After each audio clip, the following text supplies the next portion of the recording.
Alors, le Niger, oui, vous en parliez il y a 5 mois, et aujourd'hui, on en est à des foules encadrant l'ambassade de France et en disant, allez, partez, partez, vive la Russie, etc.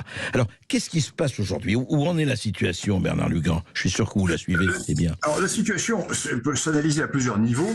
Alors déjà, les putschistes ont demandé le départ de l'ambassadeur de France. Oui. Or, comme la France ne reconnaît pas leur autorité, la France a décidé de conserver son ambassadeur. Alors que peut-il se passer? Ouais. Sur le terrain, la situation économique est dramatique parce que le pays n'a plus d'argent. Hier ou avant-hier, le ministère des Finances du Niger a fait passer une circulaire à tous les fonctionnaires en disant que les traitements ne seront versés qu'à 50%. Et ultérieurement les 50 autres pourcents.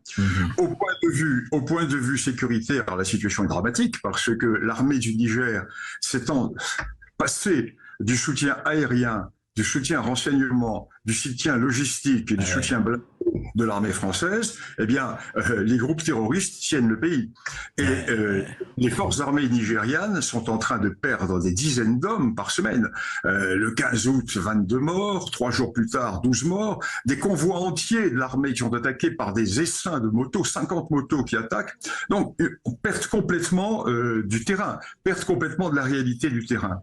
Et l'on voit donc, en conséquence de cette perte de contrôle, les pays qui sont au contact, le Nigeria, la Côte d'Ivoire et le Bénin, sont affolés parce qu'ils ont peur que la contagion descende chez eux.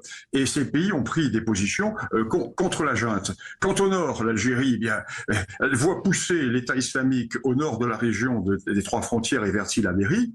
Et l'Algérie est en train d'essayer de réactiver les Touaregs pour essayer d'établir un tampon entre elle et ces zones. Donc une situation qui est absolument catastrophique et une situation qui, politiquement, sur place, risque de dégénérer parce que la junte est très divisée.